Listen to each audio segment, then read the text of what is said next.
in the upper left here. The teamless Frenchman, he is 2 maps away from a playoff spot, 2 maps away from falling down. Give it up for the one, the only DnS.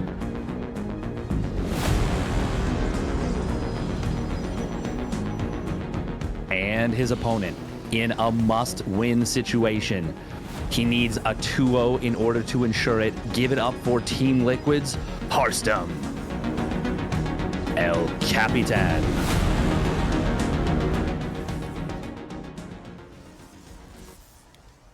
No steadfast poetry has been written about this man. Oh, tell me more. Yes. You know, when Harstem came into the scene, when he started to wear that captain's hat, Walt Whitman rose from the grave. Wrote, oh captain, our powerful journey is done, because he finally had a captain to follow.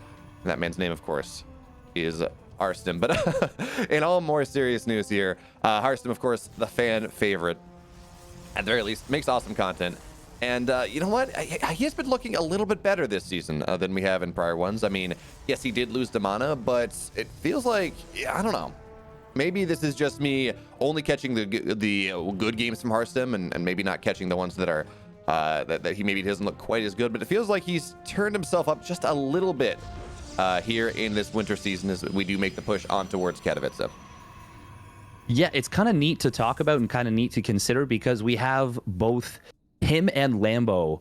It's funny because they're both, I would say, probably the smartest, maybe they're players that I think approach the game very, very intelligently.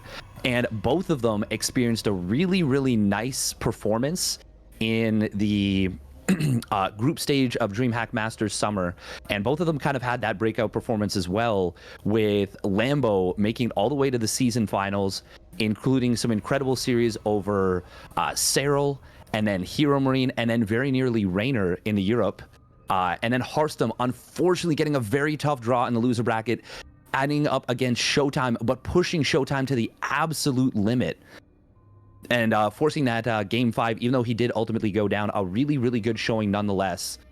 And it was really cool to see that whole situation unfold. But I think both of them really put their all into that summer stage. And they both ended up having a pretty disappointing DreamHack Masters fall, just because it's such a grueling situation. But they have now both come back in DreamHack Masters winter, and I think recouped a little bit and find themselves in a pretty decent situation. And speaking of which, Harstem, oh no, he misses it by an inch. That's, I mean, this is just this pylon's not really for anything though. There, steadfast. There we go. The Oracle will get scouted on out as well. It's Schrodinger's pylon. Yeah, there are going to be some adepts warped in with that. That's nice, but nothing more than that. Nothing really significant. So really, as long as Harstem is on top of things, as long as he has his stalkers in the main base, which he's going to need anyways, right, to deal with the Oracle, as long as he has that probe there ready to block the wall, he's going to be fine. But okay, it looks like stalkers are in the natural here, blocking the Oracle. The adepts, they've warped in, but they're not really doing anything yet. So for right now, no harm, no foul. Oh, I thought this was just the 2 adept play. He's going to go with 4. He's going to go for sentry snipes is, I think, the goal here. May try and see if he can, like, check on the wall.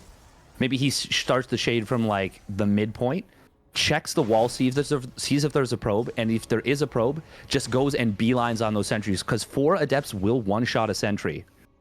Oh, no, he's just going straight for the sentries. He has vision of them thanks to that... the revelation, and he will get both sentries right there. Tries to pair it with the oracles. He is going to get a bunch of adepts here, but the dark shrine is done. Where is Harstem warping in? Has he warped in yet? No, he is not. Yeah, there's so much damage. I mean, I'm really surprised there's only 5 workers. I mean, yes, he did get the sentries, and that is massive, but considering that was 4 adepts and 2 oracles flying on in, it really did feel like DnS was just a little bit late in what he wanted to do. But now the adepts, they're going to try to find their way on into the main base here. There are 3 stalkers to contest, but target fire, steadfast, is a powerful drug, and we're going to see a bunch more workers go down before the death of these adepts. But as you said, the dark shrine is done now. Harstem running a single DT on in. Wait, what?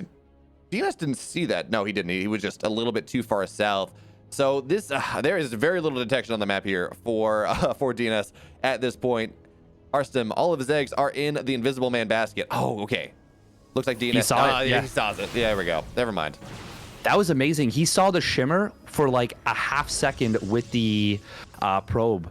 Oh man, if Harstem had managed to slip a DT in while that attack was coming in, and he had the Dark Shrine done, we'd probably be looking at like 20 dead probes for DNS, and very possibly the game's already over. But as it is, that does get found. Harstem actually, even though he suffered a fair bit of damage, he actually is equal on workers, and I would say ever so slightly ahead on tech. His blink is done, but more importantly, it is the +1 timing that is just ever so slightly in his favor. I mean, realistically, these +1 timings, 9 games out of 10, 99 games out of 100, don't really matter all that much.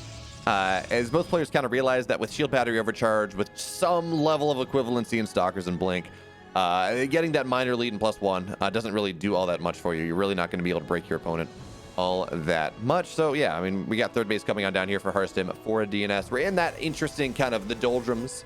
Both ships have stalled here on the open sea, waiting for some wind to pick them up to go on into that more interesting mid game. Once charge is done, once +2 is maybe done here, once the fourth base is started, once it's a little bit easier to go and actually get damage done to your opponent. Now, DNS, he's been looking for this Dark Shrine for a while and has been unsuccessful in that endeavor. And he cuts the corner and just barely misses it. That he might actually check that off as like having been checked.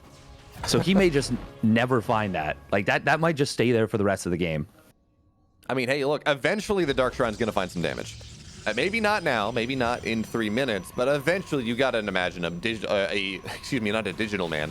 An invisible man's going to find his way on into a base, kill 5, 6, 7 workers, and you're like, okay, well, this is not exactly the value that I'm looking for, but it's close enough.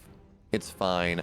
And at Steadfast, I believe at the start of this game, you did prognosticate that we were going to see some blinking invisible men in this map in particular, because it's romanticide and because the games go late. Well, as the Dark Shrine's not dead, you still got a shot. And I really hope we do. Once you get up to 4 or 5 bases, blink DTs in PvP become so insanely powerful, even with battery overcharge, even with cannons. It is so difficult to deal with. It really takes an amazing Sim City, and even stasis wards might not be a bad decision, especially since DNS still has that Oracle. But of course, we're still a ways away from that. You use stasis wards in a lot of places, so it's easy to keep that Oracle energy very low. Now, that being said, we are seeing disruptors out of Harstem well before anything else. Did he start? He started up. No, he did get charged. Okay, both players did get charged. He delayed his +2 a little bit, but getting it before what is standard, I would say. Yeah, it's always interesting when we see 2 PvP players in a roughly standard game. You have kind of 2 options. I guess there's the third Colossus option, but let's be real, very few players do that. Although DNS did against Lil Bao the other day. Granted, that was a 4 base, 3 gas, charge lot all in at 200 supply from Lil Bao. So anyways, DNS is going to find a little bit of damage, or excuse me, Harstem's going to find a little bit of damage here on the third base to DNS, but it's only a stalker, so calm down there. Nothing really big happening all that moment, but fourth base is done for both players. Both are mining. 70 odd workers for both players, depending on how much they want to go for. But it is interesting once again to see where players make their transitions. Do they stay on Charge Lot Archon? Do they go into a Blink Stalker Disruptor? Of course, Blink Stalker Disruptor, it's a little bit more fragile, but it is much more volatile both ways. You know, Charge Lot Archon doesn't nearly have as much micro ability, but also, oh, Harstem's going to get caught here. You will be able to blink out, though. Good job, Harstem. There's a little bit less micro ability, but certainly a lot more beef to that army. So if you're ahead, you're probably going to stay ahead here in that Charge Lot Archon idea. Yeah, it is very difficult to make up for a significant army supply advantage. Like, and by significant, I mean like 20. Yeah. Like even 20 army supply is quite a lot. Whereas in Disruptor versus Disruptor Wars, 40 army supply can be made up, 50 even, with really good disruptor shots. Like, the micro is so important. Now, this Oracle does finally scout this Dark Shrine. Is he going to be able to actually cancel this upgrade? He is sending a Zealot over there. Ooh, we are seeing DT does slip into the third base, and the prophecy of Beowulf hath come true. Oh, stasis ward. Oh, it's actually gonna save it. Yo, that's so cool. Okay, this is a situation I've never seen before. A Revelated DT in a stasis ward. Ooh, look at that. He is going to warp into DT. Will save DT blink. That's actually really nice. For now, at the very least, yeah. And now Disruptor Shot going up. Phoenix not paying attention. 5-6 Zealots go down immediately. And here we go. This is what part of the problem for going for this Charged Loud Immortal style or Charged Loud Archon style when you have an opponent going Blink Disruptor is that, I mean, Archons, they don't move fast. Zealots, they're fast only on the attack, not really on the defense. So you kind of just get a bunch of free Disruptor Shots coming on in from Harstem here if you can't take the one really good fight. Granted, we do have Phoenix here, but nice target fire there from Harstem, knocking down one of those Phoenix immediately. And yes, this is double Stargate Phoenix. So this does give a DnS an opportunity to make sure he has enough here. But our Phoenix count, right now, it's only 2. And those Disruptor Shots are continuing to find value, continuing to just poke down these Archons. I mean, Zealots are going to try to flank on in. This is DNS's attempt at a fight. Disruptor Shot is not going to land all that much here. The Stalkers are going to target down all of these Phoenix, and Harstem, he's going to be forced to back up for the time being. But that went so well for Harstem. He routed the army, picked off an Immortal, 2 Archons, got those 3 Phoenixes. In order to overwhelm this Disruptor count that Harstem has been building up for so long, you need so many Phoenixes. Oh, the Zealot hit! So many of them going down. Both Phoenixes getting picked off immediately. Harstem is absolutely annihilating DNS. Almost triple the army cost efficiency. And he is moving forward. He's stomping forward. He's maxed out. DNS is reeling in this game number 1. Steadfast, pull up the battle report there. That is, I think, 1,500 resources to 7,000 lost in the fight. Maybe even more as the fight continues to go here. You talked about 40 army supply not really making that much of a difference. DNS, you gotta blink. He's not gonna blink. Game 1 goes to the captain.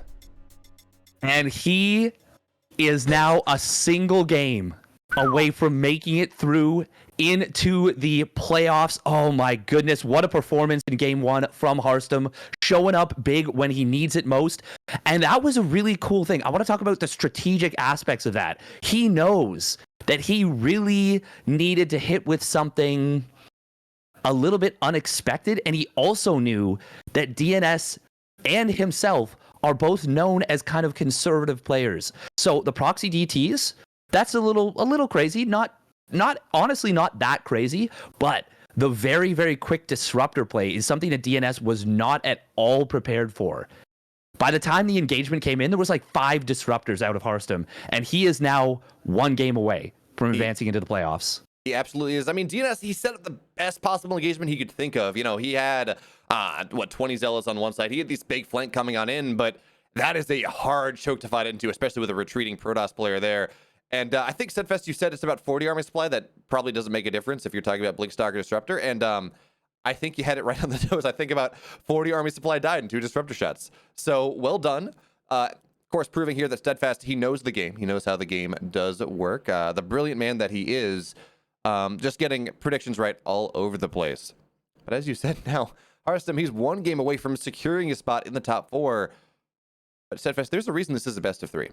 There's a reason that it's not just a best of 1 here. Winner moves on, loser goes home. DNS has another shot, and it's another big map in, 2,000 atmospheres for our second map in this series. Do we see similar things? Do we see this kind of go 3-4 bases really quickly, or does DNS look to shake it up a little bit? That is a good question, because now this season effectively comes down to a best of 1 for these players.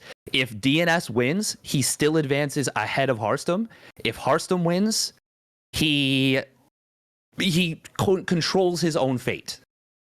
That being said, I honestly have no idea. It is so tough to call, and I am so excited to find out.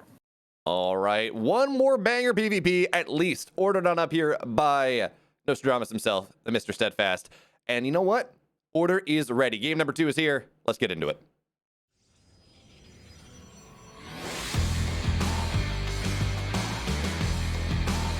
In the upper right here, in the red, he's down 1 game in this series. Fighting for his tournament life, he is DNS.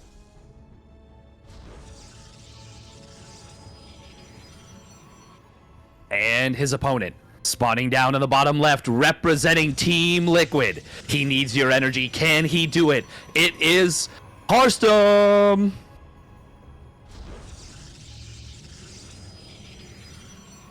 Man, Steadfast, I wish I was slightly more knowledgeable about the about Twitch memes. Because, then you could spam your blank to support. It's like, spam your Dorito to support Juanito. But I don't know the Twitch chat memes. I've grown up under a rock steadfast, and unfortunately, rocks don't have internet. So I don't have anything to add to this conversation. The lack of something is what I can add to this conversation. There we go. We're gonna try and come up with something on the fly. What does Harstem have? Spam. Is plant stem to support heart stem? Maybe. I don't think so. I mean, you could always go with spam this flower to give Harstem power. Yeah, there we go. But that one's just a generic one, and I always reserve that one for No Tail of Team OG from Dota 2. Dude, what a great weekend for esports, though. We have League of Legends Worlds, we have TI, we have DreamHack Masters winner. I wish I had like 20 monitors so I could follow it all, but I can't. Oh, seriously. So we're following StarCraft instead. I don't think that's a bad decision. It is a great one. And wow, you were talking about early game craziness. We are seeing it here from Harstem. We have got the hidden second pylon. We've got the delayed first units, the delayed warp gate, the earliest possible proxy Stargate that you can possibly go for. And DnS, he knew that the second pylon was missing. He is going to be looking around, but look at where he's looking. All around the sides of the map, not in this little magical triangle. And I will tell you what, this triangle is actually a Mark Schlappy invention. This is a perfect Bermuda Triangle of not being scoutable because this watchtower doesn't see it. The scout across the map, it should not see it. I'm actually not sure because he built a Stargate, or he built a starport before, and then it's safe from a low ground scout. So it's literally this perfect Bermuda Triangle of unscoutability, and that's exactly where Euthermal put this. So this might actually be a Team Liquid kind of brain power moment. I mean, that being said, though, there are 2 stalkers. I believe we actually saw 3 stalkers on the map, but 2 stalkers in the main base and a sentry or 2 as well. So this Oracle's not going to get much here whatsoever. It's going to get like, 1 probe, and that's going to be that. I mean, value, sure, but if you're proxying a Stargate there, Steadfast, I feel like you want a little bit more. Just a little bit. Just a tiny bit. And, oh, there we go. DnS, he saw exactly what Harstem did game number 1. He's like, that's a really good idea, Harstem. Dark Templar, they're a fun unit. I think I should make some too. But it is actually really interesting here how, Harstem, he proxied his target on the map. It's not in his base, so that's slightly different. But in general, how similar and diametrically opposed game was for Harstem and DnS compared to game number 2. Absolutely, and this makes for quality entertainment.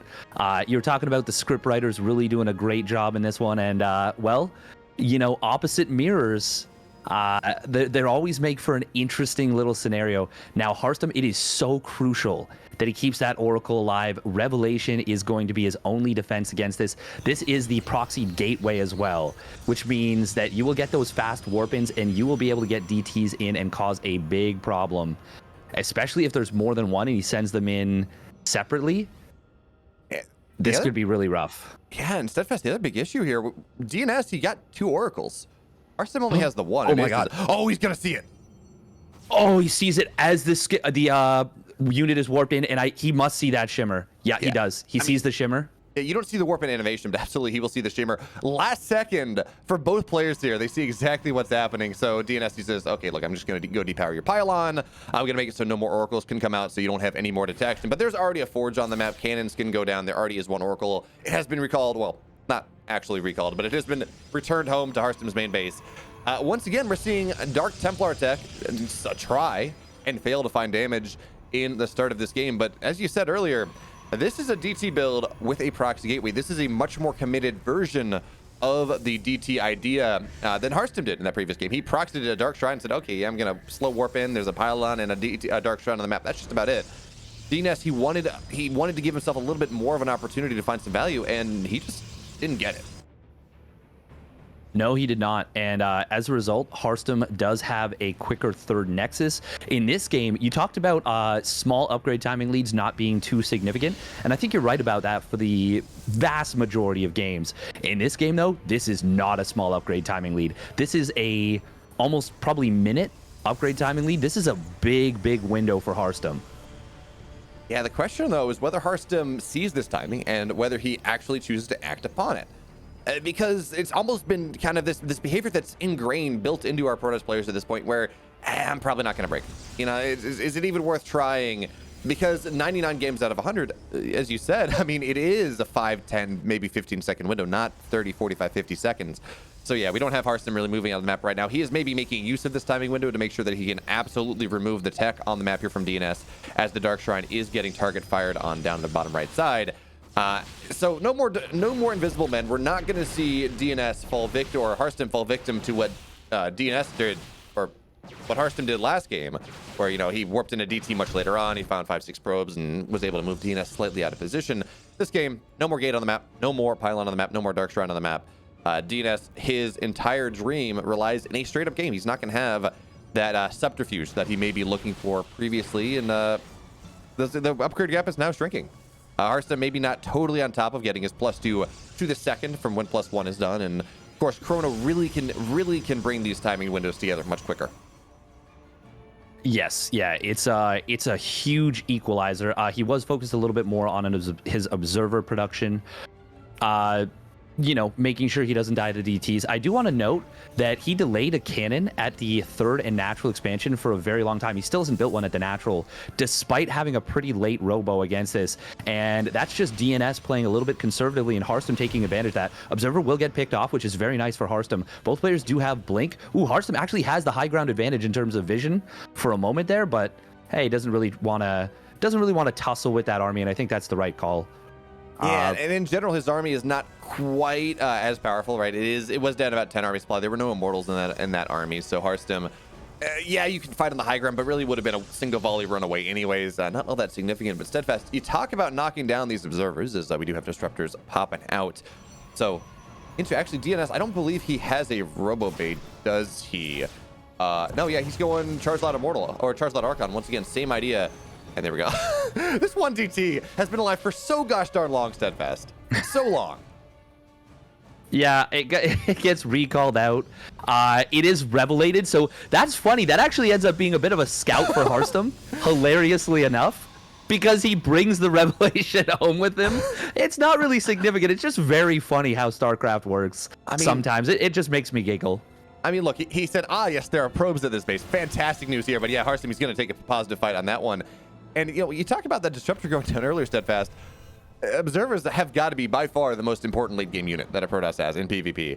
Oh, so big. How many games revolve around just a disruptor, or excuse me, observer wars? Who can snipe the observers first so they can get their disruptor shots off better? Yeah, and that's why we often see that observer speed upgrade coming in. And oh, look at this Harstem. Oh man, he's gonna circumvent the army. He's gonna go for a snipe on this base. Finds the DT that was used defensively. Observer will go down. Kind of strange from Harstem. We are gonna see the attack coming on in. Stasis Ward does trap part of DNS's army. There are disruptors here at the back, but Harstem is gonna lose a lot of this probe line. Oh, another disruptor or Stasis Ward. Those stasis wards are massive here. And man, Steadfast, what a game to decide Group A. It is, of course, a base trade coming on in here. Harstem, he's got a 20 armor supply lead. He has disruptors keeping himself safe. DnS only has so many blinks. Meanwhile, wait, did Harstem recall?